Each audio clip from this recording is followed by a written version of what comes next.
Hello, my name is Duncan and welcome to Back Away from the Donkey or Baft Books.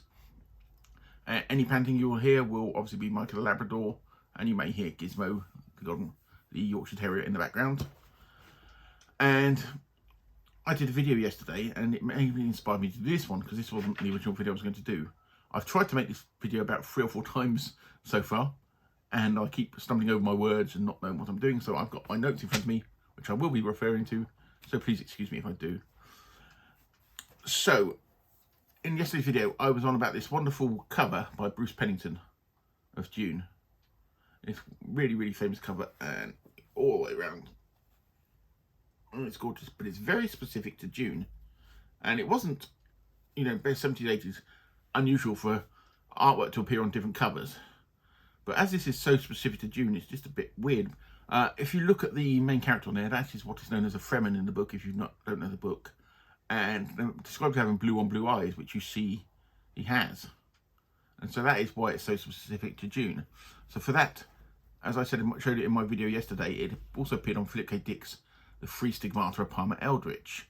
So that has nothing to do with that book, which is all quite weird. So I had a little bit of research and I found out that that one copy was published by a publisher that was only around for about 10 years called Manor Books. Manor Books got some stuff off of McFadden Books or Limited, whatever they were called, who stopped doing mass market paperbacks. So they got the rights to things like some Philip K. Dick stuff, some A. Van Voigt, some Gordon Dixon, I think even some Brian Aldiss. And they also got the rights to use Bruce Pennington's artworks. So that cover, as I said, appeared on Three Stigmata of Palmer Eldritch. But the back of the cover also appeared on some other books. Let me just check my notes.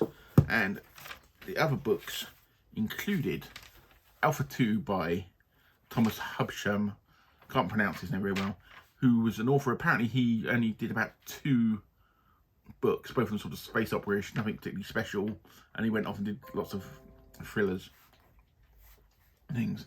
So, and then you also have Sunwatch by Frank Dorn, which has got it split into 3, you'll notice, and actually the typography on it is just not very good. And there was those 2, and then we also had some other Bruce Pennington works appear somewhere else.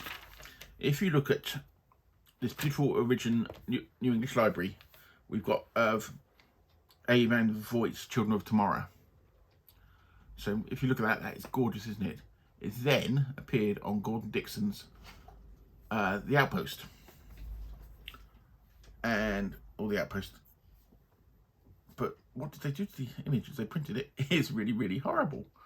And then you also have a Brian Aldiss one. Let me just check which one it's called. Brian Aldiss' book is The Equator. And a fragment of it was then used on this anthology. And I said it doesn't look particularly good, but it seems to be that Manor Books did a lot of this. And I said that was just a few I found with just a wee bit of research. And I said in the 70s and 80s, it wasn't unusual to see artworks move around things. You have some very specific that were done specifically, but sometimes they just whipped up pieces of artwork and it got thrown everywhere. There's a book over here. So much in our universe just cannot be explained, but just cannot be ignored. Events and phenomena, past and present, defy so-called rational explanation. How much do we really know, and how much are we allowed to know? Now, week by week, a new publication examines new evidence and explores the theories. The unexplained at Newsagents now. Sorry, back now. Look over here. This is Raven, Sword Mistress of Chaos. Yes. But that artwork there is a Chris Archielis painting that he did not do for a book cover. That was just done for a work for a poster.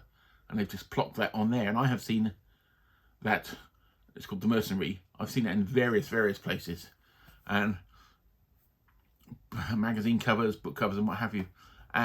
But there was lots of artwork appeared like that. Some of Jim Byrne's work appeared in numerous places, shoved on covers, even if his stuff was specifically done for covers. But I just found the Manor Books one quite interesting because the June cover is so specific to June. It is, you know, so yeah, and it's quite bizarre. So I don't know if you've seen any other covers like this, any ones that are repeated all over the place, but I'd be interested to hear of any. Yeah, so that's my quick video of today. Probably later in the week I've got another one lined up, but I'm debating what it's going to be on, and hopefully you'll give me all my stumbling today, and I will speak to you soon.